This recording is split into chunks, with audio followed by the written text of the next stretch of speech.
So hello guys, आज हम आगे एक और क्वेश्चन के साथ जो कि फंक्शनल इक्वेशंस वाले टॉपिक का है। ठीक है, फंक्शनल इक्वेशंस वाला जो हमारा टॉपिक होता है उससे है। तो यहाँ पर हमें एक फंक्शनल इक्वेशन गिवन है। ठीक, और हमें क्या गिवन है? For all x comma y ये belongs to real number x into y one नहीं होना चाहिए वरना डिनोमिनेटर यहाँ पर जीरो हो जाएगा। ये बात सही है। यहाँ पर लिमिट गिवन है एक, और हमें इस फंक्शन की वैल्यू पूछी है। तो देखो, मोस्टली फंक्शनल इक्वेशंस के सवाल इसी टाइप के होते हैं। एक फंक्शनल इक्वेशन देते हैं और एक ये चीज़ दे देते हैं, एक कंडीशन दे देते हैं और फंक्शन निकल जाता है मोस्टली। ठीक है, और फिर उसके बाद तुम्हें आंसर बताना होता है किसी वैल्यू पे फंक्शन के। तो मोस्ट स्टैंडर्ड टाइप का सवाल है। फंक्शनल इक्वेशन अगर मैं लिखूँ ऐसी है, F of X plus F of Y is equal to F of X plus Y divided by one minus X into Y. Clear है? अब हमारा सेकेंड मेथड है ये फंक्शनल इक्वेशंस को सॉल्व करने का सेकेंड मेथड। ठीक है, सेकेंड मेथड क्या है कि हम ऐसा करें कि पार्शियल डिफरेंशिएशन करें। पार्शियल डिफरेंशिएशन डिफरेंशिएशन तो पार्शियल डिफरेंशिएशन के रूल्स तो आपको ऑलरेडी पता होंगे, बस मैं रिपीट कर देता हूँ कि आपको एक वेरिएबल को कांस्टेंट रखना होता है। लेट्स से वाई को आपने कांस्टेंट मान लिया। ठीक है, कांस्टेंट मान लिया, और एक्स के विद रिस्पेक्ट टू आपको डेरिवेटिव करना होता है। क्लियर है? यहाँ पे एक्स और वाई आप इंटरचेंज भी कर सकते हो, ये आपकी चॉइस है। ठीक है, तो यहाँ पर मैं ऐसे ही करूँगा, वाई को मैंने कांस्टेंट मान लिया, एक्स के विद रिस्पेक्ट टू मैं डेरिवेटिव करूँगा। ठीक है, तो ये मेथड है हमारा। तो यहाँ पर देखो क्या आ जाएगा, एफ डैश ऑफ एक्स। ठीक है, एफ ऑफ एक्स का डेरिवेटिव करूँगा, एफ डैश ऑफ एक्स आ जाएगा। फिर एफ ऑफ वाई का डेरिवेटिव करूँगा। एफ ऑफ वाई का डेरिवेटिव असल में क्या आएगा? ज़ीरो। क्यों क्यों क्यों क्यों? क्योंकि यहाँ पर y आपका कांस्टेंट है। y अगर कांस्टेंट है तो ओवरऑल वैल्यू कांस्टेंट आएगी। अब ऐसी बात आपको हो सकता है थोड़ा कंफ्यूजन हो जाए, ऐसी बात कहाँ लिखी है? तो देखो, अगर मैं आपको ये बोलूँ एफ ऑफ वन, बताओ ये क्या चीज़ है? ये कांस्टेंट होगा, कांस्टेंट नंबर आएगा, ये आउटपुट है ना, कांस्टेंट नंबर आउटपुट आएगा, कोई नंबर आएगा। तो वही वाली बात यहाँ पर है, अगर आपने एफ के अंदर कोई कांस्टेंट डाल दिया तो आउटपुट भी कांस्टेंट आएगी। तो यही वाली बात है। तो ये चीज़ कांस्टेंट है, तो आपने डिफरेंशिएशन करा तो ज़ीरो आ जाएगा, क्योंकि with respect to X differentiation हो रहा है। एंड यहाँ पर डिफरेंशिएशन कैसे होगी? F dash of, chain rule लगेगा, है ना। चेन रूल दिखा दूँ कैसे लगेगा? देखो, चेन रूल ऐसे लगेगा, आपने क्या करना है, derivative F of X plus Y divided by one minus X into Y. ठीक है, और फिर इसका with respect to D X होना है। अब आपको क्या करना है, डी एक्स छोड़ो, पहले D of X plus Y divided by one minus X into Y, इसके साथ डिफ्रेंशिएशन करो। फिर ऐसा करो कि इसको फर्दर डिफ्रेंशिएशन करो। ठीक है, ये आपका चेन रूल होता है, सबको पता है। ठीक है, तो राइट हैंड साइड में क्या आएगा, F dash of X plus Y divided by one minus X into Y into, यहाँ पर क्या आ जाएगा, यहाँ पे क्वेश्चन रूल लगेगा। तो देखो भाई, यहाँ पे डिनोमिनेटर में तो one minus X into Y का स्क्वायर बन जाएगा, और ऊपर one minus X into Y आएगा, उसका डिफ्रेंशिएशन होगा, एक्स का डिफ्रेंशिएशन वन, वाई का डिफ्रेंशिएशन जीरो, और फिर माइनस साइन, फिर उसके बाद one minus X into Y का डिफ्रेंशिएशन, वो आएगा माइनस वाई। क्लियर है? क्योंकि एक्स के साथ क्या है, यहाँ पर एक कॉन्स्टेंट जुड़ा हुआ है Y, minus Y into X plus Y. Clear है? और यहाँ पर एफ डैश ऑफ एक्स था। ठीक है, तो आपके पास ये आ गया। इसको आप थोड़ा सा सिंप्लीफाई कर लो, इस चीज़ को क्या बनेगा, ये डिनोमिनेटर तो आपका वही है, one minus X into Y का स्क्वायर, ऊपर क्या है, one minus X into Y, और प्लस में X into Y plus Y square. तो यहाँ पर ये चीज़ होगी सब्ट्रैक्ट। तो यहाँ पर आपके पास क्या आ गया, ओवरऑल जो इक्वेशन है वो क्या बन गई, F dash of X is equal to F dash of X plus Y divided by one minus X into Y, और इंटू में one plus Y square divided by one minus X into Y का square. अब जैसे कि मैंने आपको पिछली वाली वीडियो में बताया था, ठीक है, पिछली वाली वीडियो में क्या बताया था कि फंक्शनल इक्वेशन में ना मैं कुछ अपने हिसाब से मैनिपुलेशंस कर सकता हूँ। जैसे मैं एक्स को ज़ीरो रख सकता हूँ, है ना, मैं एक्स को ज़ीरो रख सकता हूँ, या फिर मेरा मन करे तो वाई को ज़ीरो रख सकता हूँ। बस मुझे ये है कि इस इक्वेशन को सिंप्लीफाई कर दूँ। क्लियर है? तो देखो,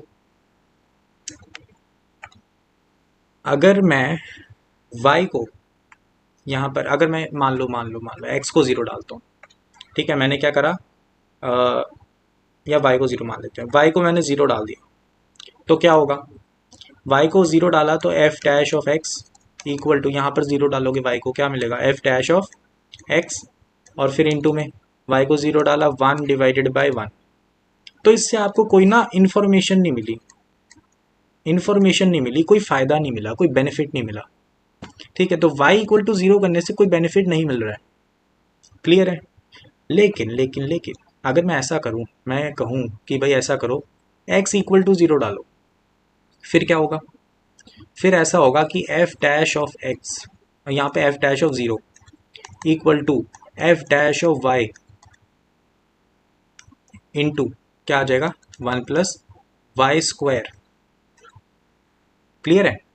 आप देख रहे हो क्या मिला आपको, यहाँ पर आपको एक बेनिफिट मिला है, एक बेनिफिट मिला है ना। आपके पास f डैश ऑफ y रह गया जिससे आप फंक्शन निकाल सकते हो, और आपके पास यहाँ पर एक कांस्टेंट बन गया, यहाँ पर कुछ टर्म्स आ गई, तो आपके पास ये चीज़ बची ना, तो ये चीज़ आपको फ़ायदा देगी। ठीक है, तो हमें ये चीज़ पता लगी कि x इक्वल टू ज़ीरो हमें बेनिफिट दे रहा है, हमारा आंसर निकल जाएगा इससे। क्लियर है? ये चीज़ आपको थोड़ी हिट एंड ट्रायल से देखनी पड़ती है, और इसका कोई सोल्यूशन नहीं है, ऑब्वियसली आपको थोड़ा सा देखना पड़ेगा, तभी इसकी ज़्यादा प्रैक्टिस मैं करवाऊंगा, ज़्यादा क्वेश्चंस करवाऊंगा, क्योंकि ये टॉपिक थोड़ा इंपॉर्टेंट है।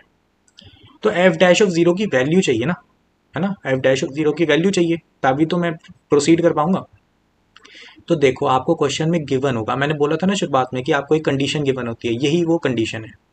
तो आपको दिख रहा है कि ज़ीरो डाल रहे हो, नीचे डिनोमिनेटर ज़ीरो, ऊपर भी ज़ीरो बनना चाहिए। अब आप इस चीज़ को कंफर्म कैसे करोगे कि न्यूमरेटर भी ज़ीरो बन रहा है कि नहीं बन रहा। एक चीज़ तो यार ये देखो, फाइनाइट लिमिट है, ज़्यादा सोचने वाली बात है नहीं। लेकिन अगर आपको ये चीज़ निकालनी कि एफ ऑफ ज़ीरो ज़ीरो आ रहा है, तो ऐसा करो कि ये जो ओरिजिनल फंक्शनल इक्वेशन थी उसमें x equal to y equal to zero डाल दो, तो आपको f of zero equal to zero मिल जाएगा। क्लियर है? तो देखो, ये वाली जो लिमिट है ना, इस पर लॉपिटा लगाओगे क्या बनेगा, F dash of zero equal to two. Clear है? लॉपिटा लगाने के बाद ये मिल जाएगा।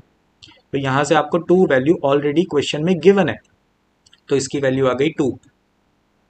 तो आपके पास क्या बन गया, F dash of Y equal to two divided by 1 + y²।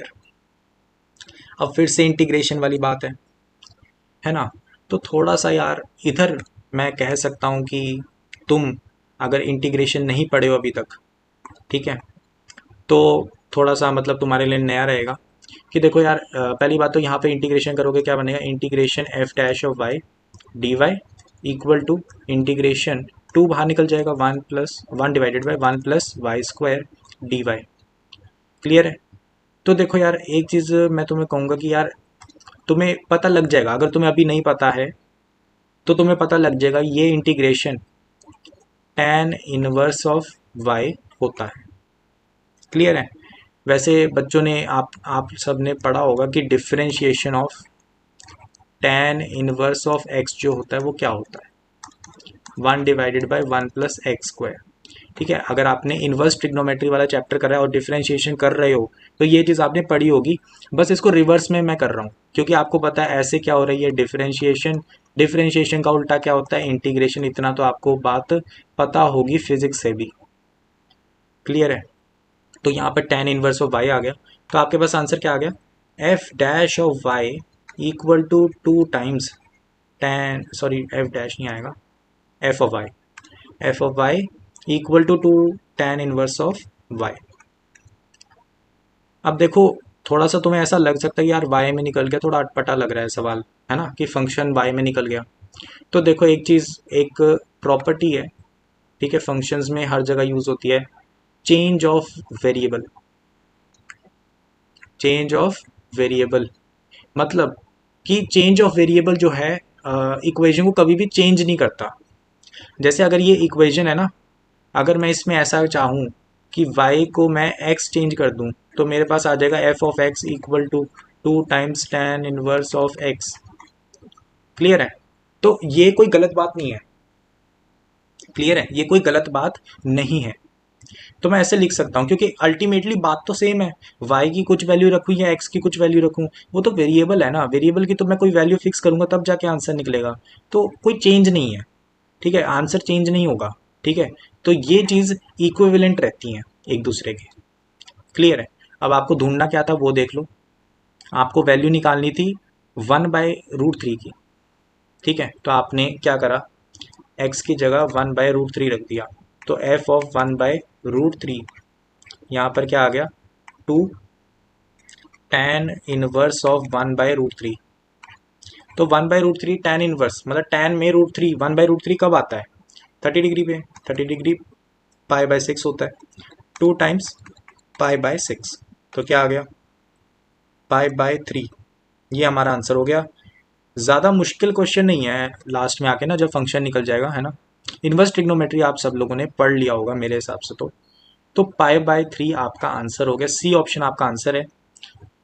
तो मेरे हिसाब से जो ये मैंने मेथड यहाँ पर कवर अप किया आपको क्लियर हो गया होगा। और मैं बता दूं, ये जो मेथड है, इस मेथड को ही आप मोस्टली यूज़ करोगे फंक्शनल इक्वेशंस के अंदर क्वेश्चंस को सॉल्व करने के लिए।